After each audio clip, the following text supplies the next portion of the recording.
On the Way to Krishna, Chapter 1, Through Way to Happiness. Every one of us is searching after happiness, but we don't know what real happiness is. We see so much advertised about happiness, but practically speaking, we see so few happy people. This is because so few people know that the platform of real happiness is beyond the temporary things. It is the real happiness that is described in Bhagavad Gita by Lord Krishna to Arjun. Happiness is generally perceived through our sense. A stone, for instance, has no sense and cannot perceive happiness and distress. Developed consciousness can perceive happiness and distress more intensely than undeveloped consciousness. Trees have consciousness, but it has not developed. Tree may stand for a long time in all kind of weather, but they have no way of perceiving mysteries. If a human were asked to stand like a tree for only 3 days or even less, he would not be able to tolerate it. The conclusion is that every living being feels happiness or distress according to the development of his consciousness. The happiness that we are experiencing in the material world is not real happiness. If one asks a tree, "Are you feeling happy?" the tree, if it could, might say, "Yes, I am happy standing here all year. I am enjoying the wind and snowfall very much, etc."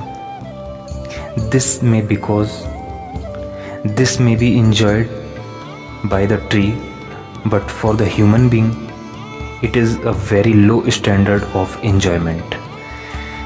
There are different kinds and grades of living entities, and their conceptions and perceptions of happiness are also of different types and grades.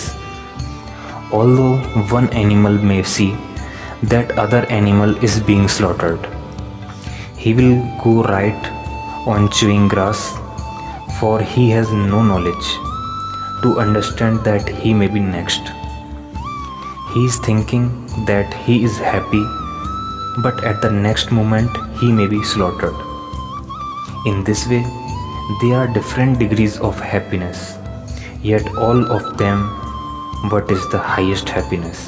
That joyous state, samadhi. One is situated in boundless, transcendental happiness and enjoys himself through transcendental sense. Established thus, one never depart from the truth. Buddhi means intelligence. One has to be intelligent if he want to enjoy. Animals do not have really developed intelligence and so cannot enjoy life as human being can. The hands, the nose, the eyes and the other sense organ and all the bodily part may be present on a dead man, but he cannot enjoy. Why not? The enjoying energy, the spiritual spark, has left, and therefore the body has no power. If one look further into the matter with a little intelligence, he can understand that it was not the body that was enjoying at all, but the small spiritual spark that was within.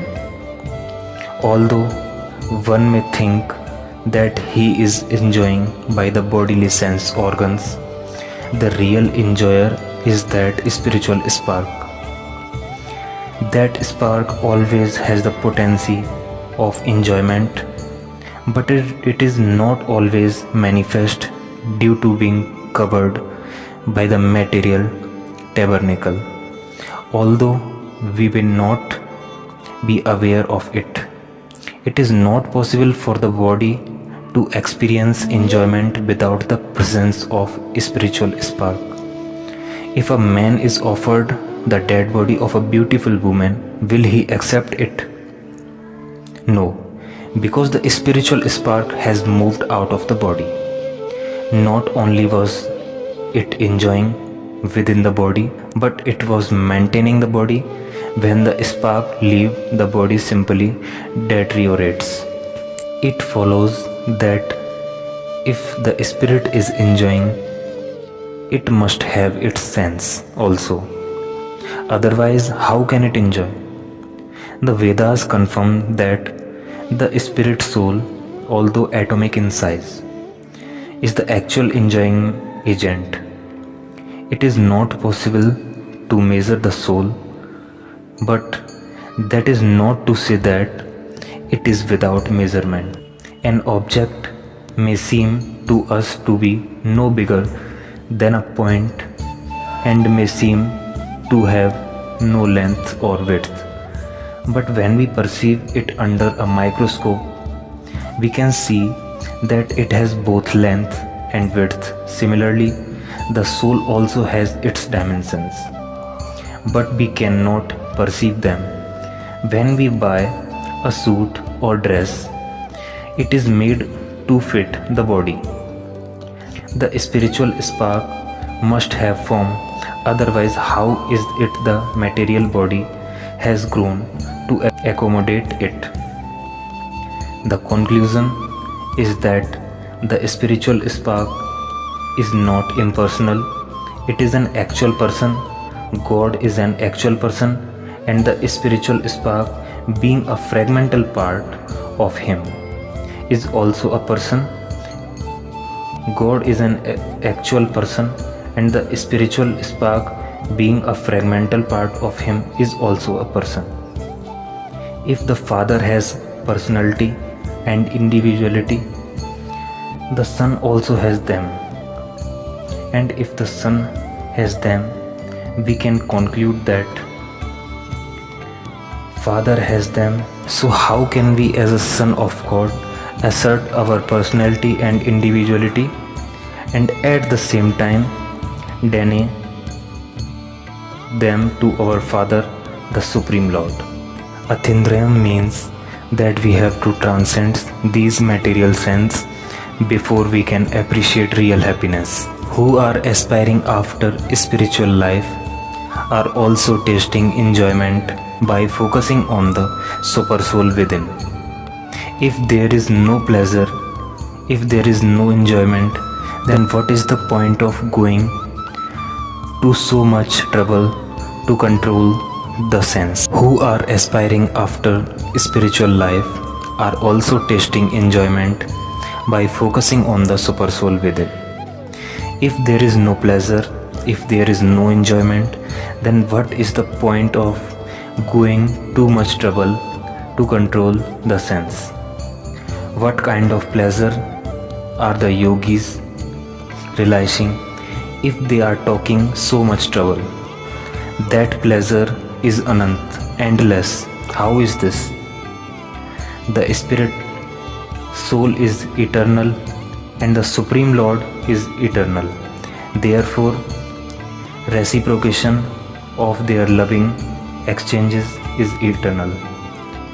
One who is actually intelligent will refrain from the flickering sensual enjoyment of this material and fix his enjoyment in the spiritual life. His participation in spiritual life with the Supreme Lord is called Ras Leela. Remaining part of this chapter we will cover in next video. Hare Krishna.